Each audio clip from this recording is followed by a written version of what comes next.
성령의 살바라 이 땅에 불어오소서. 네, 산골의 아침, 오늘 말씀은 요한계시록 1장 20절 말씀입니다. 내가 본 것은 내 오른손에 7별의 비밀과 또 7금 촛대라. 7별은 7교회의 사자요 7촛대는 7교회니라. 아멘. 예수님께서 직접 보여주시면서 네가 본 것은 내 오른손에 7별의 비밀이다. 비밀이라고 말씀하셨습니다. 비밀이라고 하시는 것은 미스테리온, 어떤 수수께끼 같은 그런 내용을 말씀하시는 것인데, 성경에서 말하는 비밀은 꼭꼭 숨겨져서 비밀이 아니라 이미 다 보이는데도 깨닫지 못해서 비밀이 되는 것입니다. 그래서 알려지지 않아서 비밀이 아니라 깨달아지지 않아서 비밀이 되는 것이죠.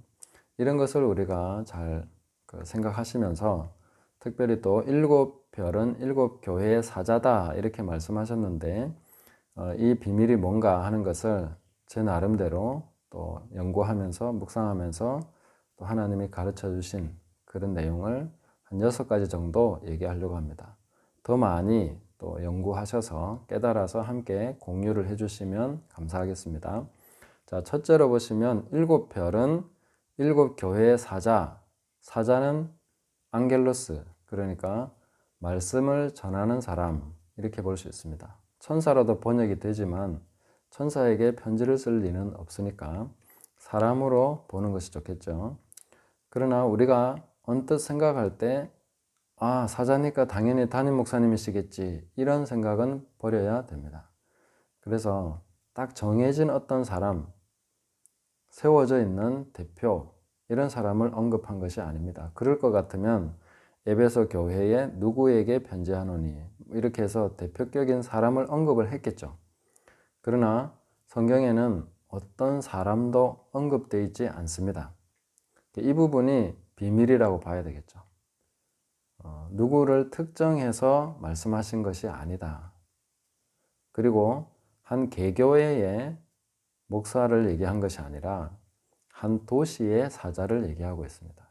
에베소, 버가모 다 하나의 도시죠. 하나의 도시의 그 대표격인 사자에게 편지가 주어지는 것입니다. 이것을 염두에 두셔야 비밀이 뭔가 하는 것을 좀 더 접근해서 알아갈 수 있겠죠. 자, 두 번째로 보실 것은 이 사자라는 이 사람이 특정인이 아니라는 사실이죠. 누군가를 딱 집어서 너라고 얘기하신 것이 아닙니다. 도시별로 되어 있는 그 교회에서 그 당시에는 사실은 특정인이라고 할 만한 대표가 잘 없습니다. 예를 들어서 김천의 도시, 김천에 있는 교회에 편지하노니, 그러면 김천의 교회가 한두 개가 아니죠. 그 당시에도 가정마다 모인 그런 모임들이 있었고, 빌레몬의 집에서 모이는 사람, 아키포의 집에서 모이는 사람들, 이런 가정마다 모여서 그런 모임들이 있었는데, 거기에 어떤 가정의 누구에게가 아니라 큰 도시 하나에 전해졌다는 것은 딱 정해진 사람이 아니다 하는 거죠. 그리고 우리가 성지순례 가서 보시면, 저는 안 가봤습니다만은 그 달력 같은데, 사진 같은데 보면은 고린도 교회 유적지, 에베소 교회 유적지 이런 식으로 나오는데, 그것은 정말 넌센스입니다. 그 당시에는 건물이 교회의 일수가 없습니다. 그 핍박받는 그런 상황에서 건물이 교회가 건물을 가지고 있지도 않을 뿐만 아니라 건물 자체가 교회로 여겨진 적이 없습니다. 그런데 무슨 교회 간판 내걸고 에베소 교회니 고린도 교회니 이렇게 세운 것처럼 그렇게 하는 것은, 그것은 아주 이상한 그런 것이죠. 그래서 번듯한 건물이 없는 상황에서, 각 가정마다 모이고 있는 그런 상황에서, 대표가 없고 특별한 담임이 없는 상황에서 주어진 말씀입니다. 그래서 이 사람은 어떤 특정인이 아니다 하는 것이 두 번째 특징이 되겠습니다. 세 번째는 누가 그러면 사자냐, 누가 이 별이냐 하는 거죠. 우리가 2장부터 쭉 보겠습니다만은 이 별이 되는 사람은 말씀을 듣고 먼저 반응하고 거기에 대해서 책임 있게 사명감을 가지고 순종하는 사람이 별입니다. 그래서 정해져 있지 않다는 것이 굉장한 미스테리다, 이렇게 봐야 되겠죠. 주님이 누구신지 말씀해 주시지 않고 귀 있는 자는 성령이 교회들에게 하시는 말씀을 들을지어다, 이렇게 말씀하고 계시죠. 예수님께서도 땅에 계실 때 말씀하실 때 늘 이런 식으로 말씀하셨습니다. 귀 있는 자는 들으라. 귀가 없는 사람이 누가 있습니까? 다 귀는 있습니다. 그런데 들을 사람은 들으라 하는 거죠. 깨달을 자는 깨달으라 하는 것이죠.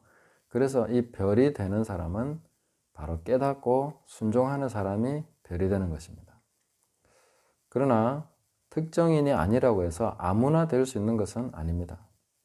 특히 초신자는 될 수가 없지요. 그리고 영적으로 어린 사람도 제외됩니다. 그 중에 많이 훈련되고 영적으로 성숙된 그런 사람이어야 되겠죠.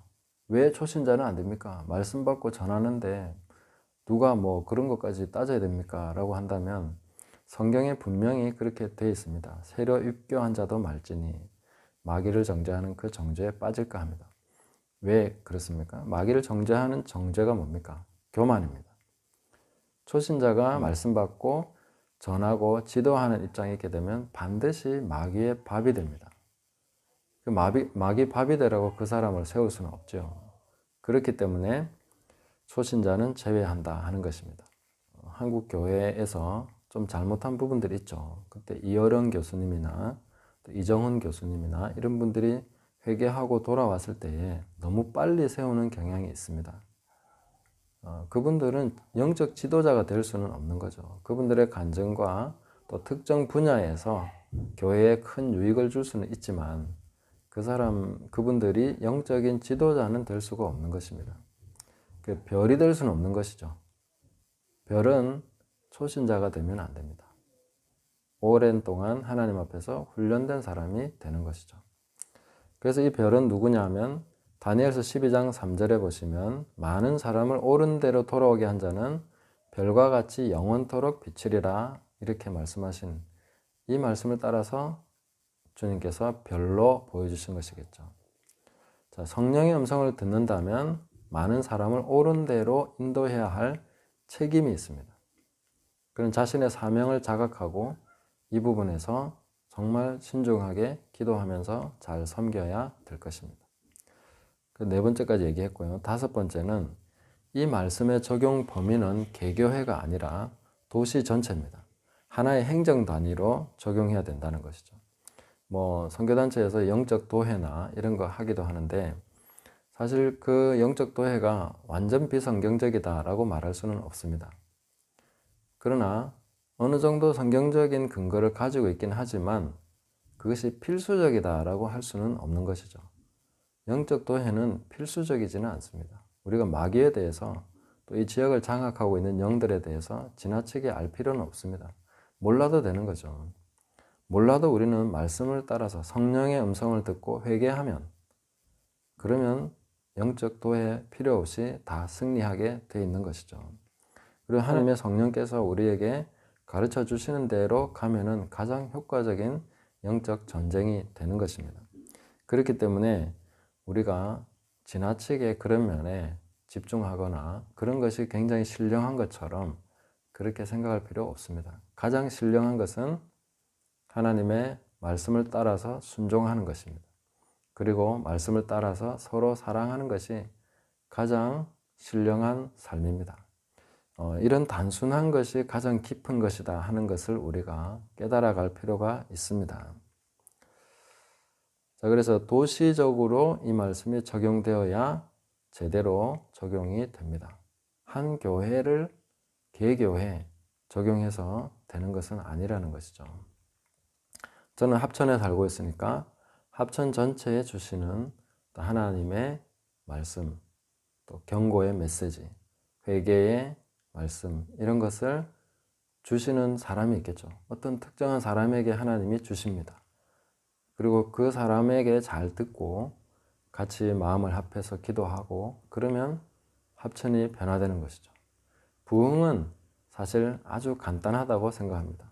오늘날 성령께서 우리에게 부흥을 주시지 않아서 부흥하지 않는 것이 아니라 어떤 사람에게 주셨는데 그 사람이 마음에 안 든다고 말씀을 안 받아들이는 것이죠. 하나님의 말씀을 받은 사람, 먼저 성령의 음성을 듣고 회개한 사람의 말씀을 듣고 마음을 합하면 됩니다. 성령이 하나 되게 하신 것을 힘써 지켜나가면 반드시 부흥은 되게 되어 있습니다.